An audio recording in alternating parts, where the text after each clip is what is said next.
My roller coaster broke mid-ride, causing me to hold on for dear life. When I survived, they tried to pay me hush money to stay quiet about what really happened. The safety bar clicks open in my lap as we reach the top of the Thunderbolt's highest peak, 200 feet above the ground, with nothing but my grip keeping me from flying out of this seat. I worked as a tester for a brand new amusement park ride, and 2 days before it was set to open to the public, I was assigned to be one of the first people to try it out. I made it through 4 test runs, but on the 5th, right as the coaster dropped from its highest peak, the safety bar holding me in place completely came loose, leaving me clinging for dear life as the ride whipped through loops and twists. By the time it screeched to a stop, my arms were numb from holding on, and the operator just stared at me wide-eyed, asking if I was okay as if I hadn't almost been thrown to my death. That day shook me to my core, and I walked away from the job, eventually becoming an architect, determined to design safer rides than the one that nearly killed me. "Hold on tight," Mark Daniels calls from the control booth below. His voice crackles through the intercom like he's making a casual announcement. I can't respond because I'm using both hands to grab whatever I can reach. The metal frame of the seat cuts into my palms. My knuckles go white as the coaster tips forward into the first drop. This is test run number 5 for the Thunderbolt, the newest attraction at Pinnacle Amusement Park, opening to the public in 48 hours. I'm the lead ride tester. My job is to find problems before customers do. Today I found a big one. The safety bar that's supposed to keep riders secure just popped open like a broken latch, 200 feet up on a roller coaster that reaches speeds of 80 miles per hour. The first drop hits and my body lifts out of the seat. Only my death grip on the side rails keeps me from launching into the sky. The wind tears at my clothes and hair as we plummet toward the ground. My stomach floats somewhere near my throat, not from the normal thrill of a roller coaster drop, from the very real possibility that I'm about to die. The coaster levels out after the first drop and immediately banks into a sharp left turn. Centrifugal force tries to throw me out of the right side of the car. I shift my grip and squeeze harder. The metal rails are slippery with morning dew. My hand slides slightly as we rocket through the turn. For a split second, I lose my grip entirely. Terror floods my system like ice water. This isn't supposed to happen. Safety bars don't just open during operation. Backup systems are supposed to prevent exactly this scenario. The intercom crackles again. "How's the ride quality?" Mark asks from his comfortable position on solid ground. I can't answer because speaking would require loosening my death grip. Also because the next section of track includes 3 consecutive loops. The first loop approaches fast, a perfect circle of steel track that will flip me completely upside down, with no safety restraint except my increasingly tired arms. We hit the base of the loop at full speed. The G-forces push me down into my seat as we climb the circular track. At least gravity is working with me for now. But at the top of the loop, everything reverses. Suddenly, I'm hanging upside down with nothing but my grip preventing a 200-foot fall to the concrete below. My arms burn with the effort of holding my entire body weight. The blood rushes to my head and makes everything fuzzy around the edges. I squeeze harder and pray the loop ends quickly. It feels like an eternity hanging there. In reality, it's probably 3 seconds. 3 seconds of staring down at the ground far below while my life depends on arm strength. The coaster exits the first loop and immediately enters the second, then the third. Each one worse than the last as my muscles fatigue and my grip weakens. By the time we clear the third loop, my arms feel like rubber. I'm not sure I can hold on much longer, but the ride isn't over. Next comes the corkscrew section, a series of spiraling turns that will try to fling me out through centrifugal force. No helpful gravity to hold me in place this time. The first corkscrew hits, and I'm thrown sideways against the right rail of the car. My left hand loses its grip entirely. For a terrifying moment, I'm hanging on with just my right arm. I manage to get my left hand back on the rail as we spiral through the turn, but my muscles are screaming now. Lactic acid burns through my forearms and shoulders. The second corkscrew goes the opposite direction. This time I slam against the left rail and my right hand slips. The pattern continues through 4 more spiraling turns. Each turn weakens my grip a little more. Each spiral brings me closer to the point where I won't be able to hold on anymore. My body weight feels like it's increasing with each passing second. Sweat makes my palms slippery despite the cool morning air. The metal rails become harder to grip as my hands slide around trying to find purchase. The coaster exits the corkscrew section and hits another straight away. I use the brief respite to adjust my grip and shake some feeling back into my fingers, but it's not nearly enough recovery time. The next section is called the Viper's Tail, a series of sharp S-curves designed to whip riders back and forth like a snake. With a functioning safety bar, it's probably fun. Without one, it's a death trap. The first S-curve throws me hard to the right, then immediately back to the left, then right again. Each direction change tries to tear my hands away from the rails. My vision starts to blur from exhaustion and adrenaline. The track ahead becomes a twisted maze of steel that seems to go on forever. How much more of this ride is there? The intercom crackles one more time. "Final section coming up," Mark announces cheerfully. "Hope you're enjoying the ride experience." Enjoying isn't exactly the word I'd use. Surviving might be more accurate. The final section is a series of small hills called bunny hops. Normally, they create a fun bouncing sensation. Today, they might finish what the rest of the ride started. Each hill launches my body up out of the seat. Each landing slams me back down with bruising force. My grip weakens a little more with every impact. The third bunny hop nearly does it. I go airborne for almost a full second before crashing back into the seat. My right hand loses its grip entirely, and for a moment I'm hanging on with just my left arm. Terror gives me a burst of adrenaline. I get my right hand back on the rail just as we hit the 4th hill, but I'm running on fumes now. My arms have nothing left. The 5th and final bunny hop approaches.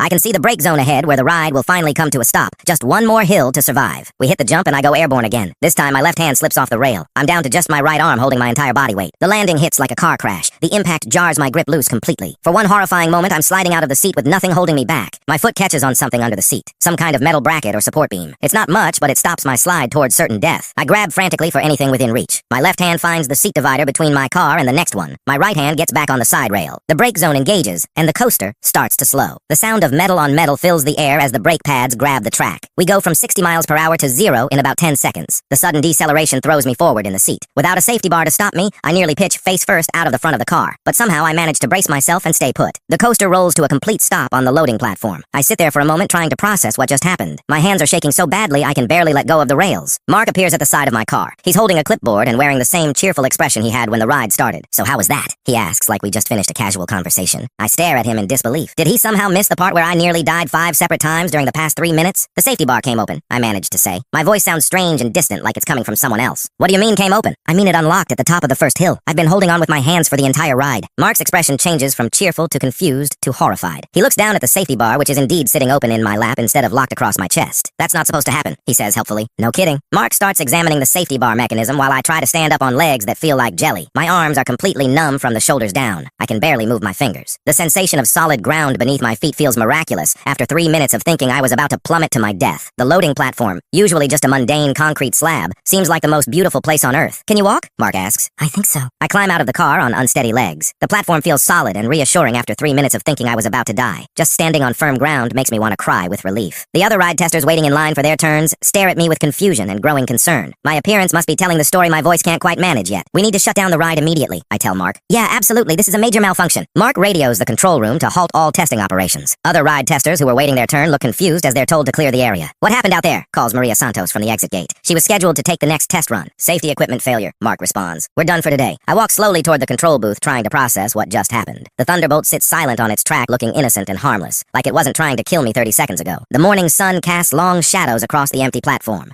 Birds chirp in the nearby trees. Normal sounds of a normal morning while I try to comprehend how close I came to dying. My supervisor Tom Williams meets me at the control booth entrance. He's been watching the ride operation from the observation deck and must have seen something was wrong. "Are you injured?" he asks immediately. "I don't think so, just shaken up." "What exactly happened out there?" I explain about the safety bar opening at the worst possible moment, about holding on with just my hands through loops and corkscrews and bunny hops, about nearly falling out multiple times. Tom's face gets darker with each detail. This is the kind of equipment failure that kills people and shuts down entire amusement parks. The liability implications are enormous. "Did you notice anything unusual before the ride started?" he asks. "No, the safety bar locked normally during the pre-ride check. It felt secure when we left the station, but it opened during operation, right at the top of the first hill, just clicked open like someone pushed a release button." Tom makes notes on his clipboard while I talk. Every detail will be documented for the safety investigation that's about to begin. His pen moves across the paper with mechanical precision. Each question and answer carefully recorded for the lawyers and insurance investigators who will inevitably follow. "We need to get you checked out by medical," he says. "I'm fine, just tired. Company policy. Any ride incident requires a medical evaluation." The medical examination takes place in the first aid station near the park entrance. A nurse named Patricia examines my hands and arms for injuries from gripping the rails so tightly. My palms are scraped and bruised from the metal rails. My forearms show finger-shaped bruises where I squeezed myself trying to maintain grip, but nothing serious enough to require treatment. The scrapes sting as Patricia cleans them with antiseptic solution. The pain feels almost reassuring after the numbness of shock. Physical sensations that prove I'm still alive and intact. "You're lucky," Patricia observes while cleaning the scrapes. "Falls from that height are usually fatal." I'm starting to realize that. "How are you feeling emotionally?" "Incidents like this can be traumatic." I consider the question. How do I feel? Terrified, angry, confused, grateful to be alive. It's hard to process everything at once. "Mostly just glad it's over," I tell her. "That's a normal response. You might experience some delayed reaction over the next few days. Trouble sleeping, anxiety, flashbacks. What should I do if that happens?" "Talk to someone. Don't try to tough it out alone." The medical evaluation concludes with Patricia clearing me to return to work duties, though I suspect my ride testing days might be over regardless of medical clearance. Tom meets me outside the first aid station with updates on the safety investigation. The maintenance team is already examining the Thunderbolt's safety systems, looking for the cause of the malfunction. "Preliminary findings suggest a mechanical failure in the locking mechanism," he reports. "What kind of mechanical failure?" "The spring that holds the safety bar in the locked position appears to have broken. When the ride hit the first drop, vibration caused the bar to pop open." "Is that a design flaw or manufacturing defect?" "Too early to tell. The investigation team will determine the root cause." Tom explains that the Thunderbolt will remain closed indefinitely pending completion of the safety investigation. The planned public opening in 48 hours is officially canceled. The news will devastate marketing plans and disappoint thousands of potential riders, but those concerns pale compared to what could have happened if the ride had opened with defective safety equipment. "What happens to the other ride testers?" I ask. "Everyone goes home with pay until we determine if testing can resume safely. And what happens to me? That's up to you. You can request reassignment to a different project or take some time off to recover." The offer of reassignment is tempting. Testing carnival games or kiddie rides seems much safer than high-speed roller coasters, but part of me doesn't want to let this incident define my career. "Can I think about it overnight?" "Of course, take all the time you need." The drive home gives me time to think about what happened and what it means for my future. The ride testing job pays well, and I enjoy the work most of the time, but today showed me how dangerous it can be. Every traffic light and stop sign on the familiar route home seems to take forever. Normal driving feels impossibly slow after experiencing 80 miles per hour with no safety safety restraints. My apartment feels like a sanctuary after the chaos of the morning. I make coffee and sit on my couch trying to process everything that happened. My hands are still shaking slightly. The coffee tastes better than usual. Everything seems more vivid and meaningful after coming so close to losing it all. Colors brighter, sounds clearer, sensations more intense. The phone rings around 2 in the afternoon. It's my friend Danny Rodriguez, who works in the maintenance department at Pinnacle Park. Heard you had some excitement today, he says. Word travels fast. Are you okay? The rumors are pretty wild. I give Danny the full story about the safety bar failure and the 3 minutes of terror that followed. He listens without interrupting, except to occasionally mutter about safety protocols. Danny's mechanical expertise helps him understand the technical aspects of what went wrong. His shocked reactions validate my own sense that this was an unusually serious failure. That's insane, he says when I finish. You could have been killed. I'm starting to realize that. Are you going back to work tomorrow? I don't know yet. Tom said I could take time off if needed. Maybe you should. This kind of thing stays with you. Danny's right about that. Even sitting safely in my apartment, I keep replaying moments from the ride. The feeling of my grip slipping. The view of the ground far below. The certainty that I was about to die. The conversation with Danny helps me start processing the psychological impact of what happened. Talking through the details makes them seem more real and less like a nightmare. The evening news carries a brief story about the Thunderbolt's delayed opening due to technical issues. No mention of the near-fatal safety failure or my involvement in discovering it. I watch the news report while eating dinner. The reporter stands in front of Pinnacle Park talking about disappointed families who plan to ride the new attraction this weekend. Park officials say the delay is precautionary and expect the ride to open soon, the reporter concludes. I wonder if that's true or just public relations spin. Major safety failures usually take months to investigate and correct. The Thunderbolt might not open this season. The sanitized news coverage bothers me more than it probably should. The reality of what happened is so much more serious than technical issues suggests. Sleep doesn't come easily that night. Every time I close my eyes, I see the track rushing up at me or feel my hands slipping off the rails. Patricia was right about delayed reactions. The darkness amplifies every sound in my apartment. The refrigerator hum sounds like machinery. The settling of the building sounds like metal on metal. Everything reminds me of the ride. When I do manage to fall asleep, my dreams are filled with falling and failing grip strength. I wake up multiple times reaching for rails that aren't there. The next morning brings a call from Tom Williams, asking me to come in for a follow-up meeting. The investigation team wants to interview me about the incident, while the details are still fresh. How are you feeling today? Tom asks when I arrive at his office. Better, still processing everything? That's understandable. You've been through a traumatic experience. The investigation team consists of 3 engineers from the ride manufacturer and 2 safety inspectors from the State Amusement Device Bureau. They have detailed questions about every aspect of the ride experience. The meeting room feels formal and intimidating.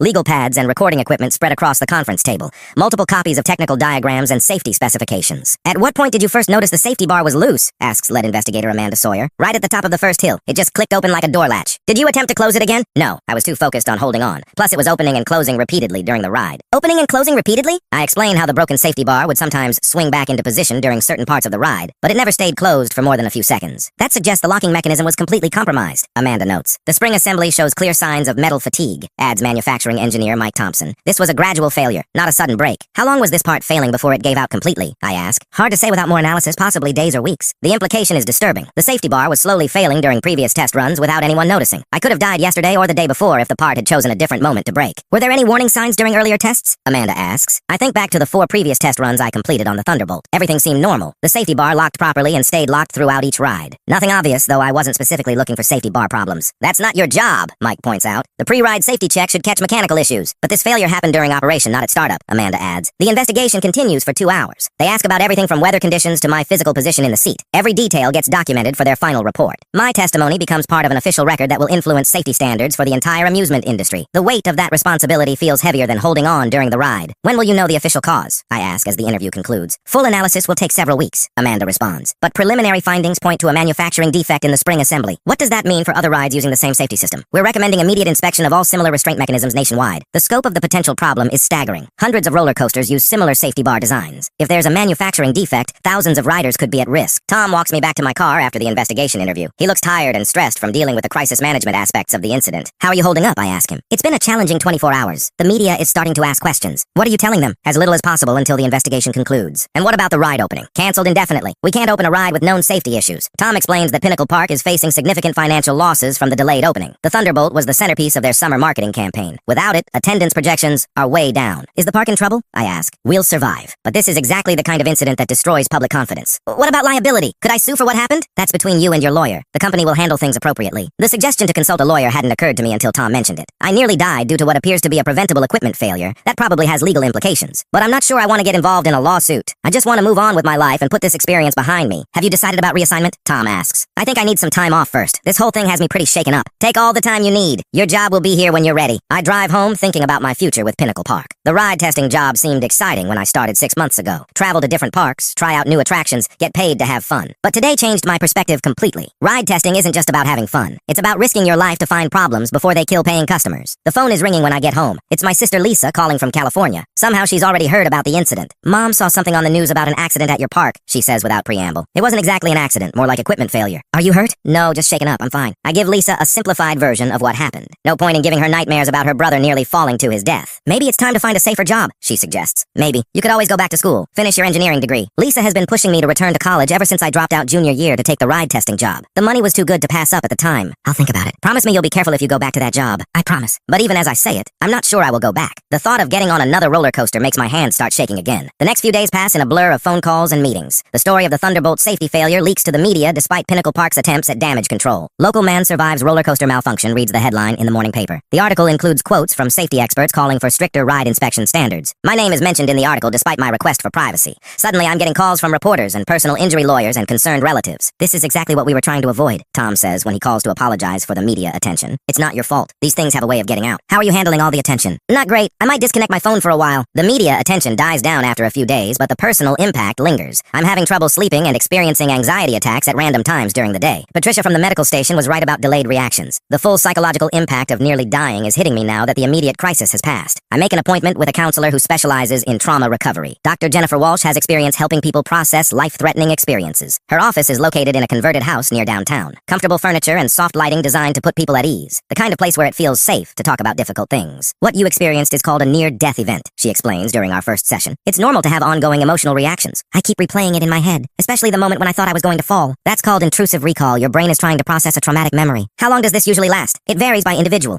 Some people recover quickly, others need months of therapy. Dr. Walsh recommends a combination of cognitive behavioral therapy and relaxation techniques to help manage the anxiety symptoms. She also suggests avoiding situations that might trigger flashbacks. Like roller coasters? I ask. Definitely like roller coasters, at least until you've processed the trauma. The therapy sessions help, but progress is slow. Weeks pass before I can think about the incident without experiencing physical symptoms of anxiety. During this time, the investigation into the Thunderbolt safety failure concludes. Amanda Sawyer calls to update me on the final findings. The spring assembly was definitely defective, she reports. Metal fatigue caused by improper heat treatment during manufacturing. So it was a manufacturing defect? Yes, the part should have lasted 20 years under normal use. Instead, it failed after 6 months. What about other rides with the same parts? We've identified 47 roller coasters nationwide using the same safety system. All are being retrofitted with improved components. The scope of the recall is massive. 47 rides at dozens of theme parks across the country. The manufacturer faces millions in liability claims and retrofit costs. When will the Thunderbolt reopen, I ask. Probably not this season. Pinnacle Park is installing a completely different safety system. And what about criminal charges? The district attorney is reviewing the case. Manufacturing defects that cause injuries sometimes result in prosecution. The possibility of criminal charges hadn't occurred to me. Someone could go to jail because of what happened to me on that roller coaster. A month after the incident, I receive a settlement offer from Pinnacle Park's insurance company. The amount is substantial enough to pay for college and living expenses for several years. They want this to go away quietly, explains the attorney I consulted about the offer. Is it a fair settlement? For a near-miss incident with no permanent injuries? Yes, it's quite generous. What if I turn it down and sue instead? You might get more money, but it could take years to resolve. And there's always risk of losing at trial. I decide to accept the settlement. The money will allow me to return to school and finish my engineering degree without worrying about finances. The settlement paperwork includes a non-disclosure agreement preventing me from discussing details of the incident publicly, which is fine with me. I have no desire to relive the experience for media interviews. Tom Williams calls a few days later to check on my decision about returning to work. Pinnacle Park is offering me a promotion to senior ride tester with significantly higher pay. I appreciate the offer, I tell him, but I think it's time for me to try something different. Are you sure? You're one of our best testers. I'm sure. I'm going back to school to finish my engineering degree. What field of engineering? Probably structural or mechanical. Maybe I'll end up designing rides instead of testing them. Tom wishes me well and promises to provide positive references for my college applications.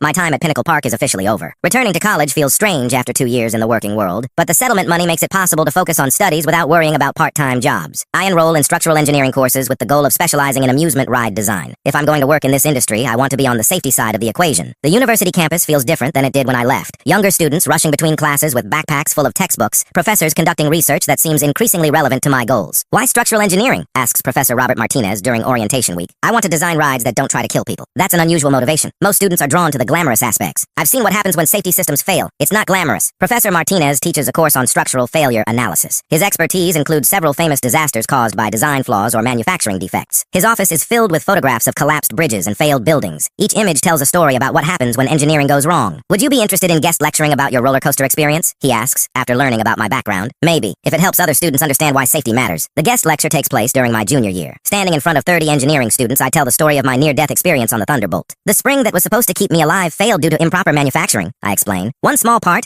probably costing less than $5, nearly killed me. The students listen intently as I describe the investigation findings and industry-wide recall that followed. Many seem shocked by how a minor manufacturing defect could have such serious consequences. Several students take notes throughout my presentation. Others ask detailed questions about the technical aspects of the failure. All seem more engaged than they they probably are during typical lectures. This is why we study failure analysis, Professor Martinez adds. Every disaster teaches us something about better design. What did you learn from your experience? Asks a student. That safety isn't just about following codes and regulations. It's about understanding how things actually fail in the real world. The lecture generates significant discussion about engineering ethics and professional responsibility. Several students approach me afterward with questions about careers in ride safety. Have you been on a roller coaster since the incident? One student asks. No, and I probably never will again. But you're designing them? From the ground up with proper safety systems. There's a difference. My senior year thesis project focuses on developing improved safety restraint systems for high-speed roller coasters. The work combines theoretical engineering with practical knowledge from my testing experience. The thesis advisor is Dr. Susan Kim, a mechanical engineer who specializes in human factors design. She's intrigued by my unusual background in both testing and surviving ride failures. Your experience gives you insights that most engineers lack, she observes. You know what it feels like when safety systems fail. It's not something I'd recommend to other designers, but it makes you uniquely qualified to improve those systems. The thesis project involves analyzing dozens of different restraint designs and testing them under simulated failure conditions. The goal is identifying design principles that provide multiple layers of protection. Traditional safety bars rely on a single locking mechanism, I explained during my thesis defense. If that mechanism fails, riders have no protection. What's your proposed solution? Asks Dr. Kim. Redundant restraint systems with independent failure modes. If one system fails, backup systems continue protecting riders. The thesis committee approves my design concepts and recommends them for further development. Several amusement industry companies express interest in licensing the technology. The defense takes place in a small conference room packed with professors and industry representatives. My presentation includes detailed engineering drawings and computer simulations of various failure scenarios. Graduation arrives 4 years after my near-death experience on the Thunderbolt. My parents attend the ceremony, proud that their son has turned a traumatic incident into educational and career motivation. What's next? My father asks during the graduation dinner. I've accepted a position with Apex Ride Systems. They design safety equipment for theme parks. Will you be traveling to test sites? No. This time I'll be in the engineering office designing systems for other people to test. That sounds much safer, my mother observes with obvious relief. The job at Apex Ride Systems focuses specifically on developing improved safety restraints. My first project involves redesigning the exact type of spring assembly that failed on the Thunderbolt. Your personal experience with this failure mode is invaluable, says project manager David Miller. You understand the consequences in ways that theoretical engineers don't. I definitely have strong motivation to get it right. What specific improvements are you proposing? Multiple independent springs, stronger materials, and fail-safe locking mechanisms that engage even if the primary system breaks. The improved design takes 6 months to develop and another year to test. Every component is analyzed for potential failure modes and strengthened accordingly. When testing begins, I'm invited to observe but decline to participate as a test rider. Watching other people test my designs is stressful enough without putting myself at risk again. The new restraint system passed all safety tests, David reports after completion of the testing phase. It's virtually impossible for riders to fall out even with complete primary system failure. What about manufacturing quality control? We've implemented enhanced inspection procedures to prevent the defects that caused your incident. The improved safety system enters production and begins appearing on new roller coasters within 2 years. Industry publications praise the design for its redundant protection and fail-safe operation. Designer inspired by near-death experience creates safer rides,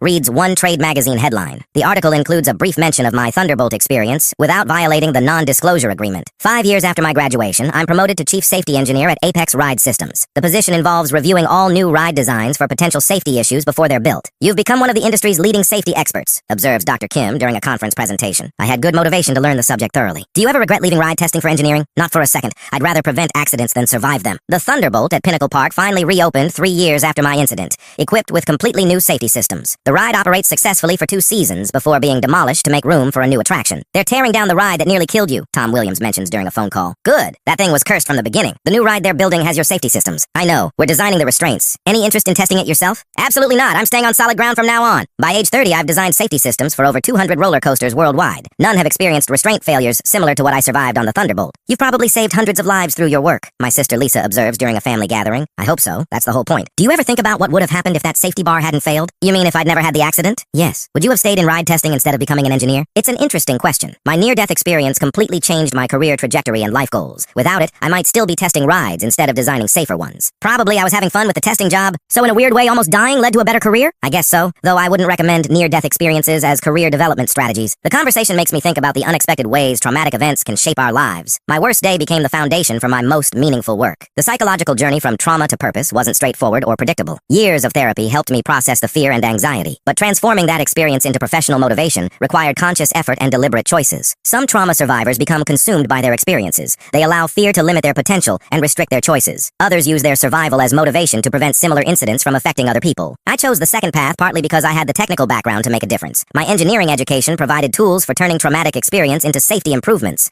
Not everyone has that opportunity or those resources. The responsibility of using my experience constructively weighs heavily on my decision-making. Every design choice reflects lessons learned during those terrifying 3 minutes on the Thunderbolt. Every safety feature represents my commitment to preventing other people from experiencing what I survived. Today, I'm 42 years old and haven't been on a roller coaster in 20 years, but I've designed designed safety systems that protect millions of riders annually. The nightmares stopped years ago. The anxiety attacks are just a memory. The trauma of nearly falling to my death has been transformed into purpose and professional mission. My personal transformation mirrors the industry-wide changes that occurred after my incident. The Thunderbolt failure exposed systemic weaknesses in ride safety standards. My survival and subsequent career contributed to comprehensive improvements in restraint technology. The amusement park industry today is fundamentally safer than it was 20 years ago. Advanced materials, redundant safety systems, and improved quality control procedures have virtually eliminated the type of failure I experienced. Modern riders enjoy thrilling experiences without the risks that nearly killed me. How do you feel about your experience now? Dr. Walsh asked during our final therapy session years ago. Grateful, I think. It taught me what really matters, which is that safety isn't just about following rules. It's about understanding how systems fail and designing better ones. The therapy helped me process the trauma and find meaning in the experience. What could have been just a terrible memory became motivation for positive change. My office at Apex Ride Systems is filled with photos of roller coasters and technical drawings of safety systems. Awards from industry organizations recognizing contributions to ride safety hang on the walls. But the most meaningful item is a small framed newspaper clipping from 20 years ago. Local man survives roller coaster malfunction, reads the headline. It reminds me every day why this work matters. Somewhere out there, riders are enjoying thrilling roller coasters without worrying about safety because of the systems my team designed. Any regrets about how your career developed? Asks a young engineering intern during a recent visit. None at all. Nearly dying was terrifying, but it led me to work that really matters. Would you do anything differently if you could go back? I'd probably hold on tighter during that first loop. The intern laughs, not realizing I'm completely serious. My grip strength definitely could have been better that day, but everything else worked out exactly as it should. The accident that nearly killed me became the foundation for a career dedicated to preventing similar incidents. Tonight I'm reviewing safety specifications for a new roller coaster design. It's equipped with the latest version of my restraint technology, multiple backup systems that make rider ejection virtually impossible. The specifications document is hundreds of pages thick, every component analyzed for potential failure modes, every material tested under extreme conditions, every assembly procedure verified through multiple quality control checkpoints. The design includes innovations that wouldn't exist without my experience on the Thunderbolt. Magnetic backup restraints that engage automatically if mechanical systems fail, redundant spring assemblies with independent failure modes, sensors that detect unsafe restraint positions and prevent ride operation. Each improvement represents lessons learned from that terrifying 3 minutes 20 years ago. Every safety feature is a direct response to specific failure modes I experienced firsthand. The industry's commitment to rider safety bears the fingerprints of my near-death experience. The engineers who design these rides will never experience what I did on the Thunderbolt. They'll never know what it feels like to hang upside down 200 feet above the ground with nothing but their grip keeping them alive. And thanks to the work we've done over the past 20 years, they'll never have to. That's exactly how it should be. Thanks for watching. Don't forget to subscribe, like, and drop your favorite part in the comments. See you in the next one.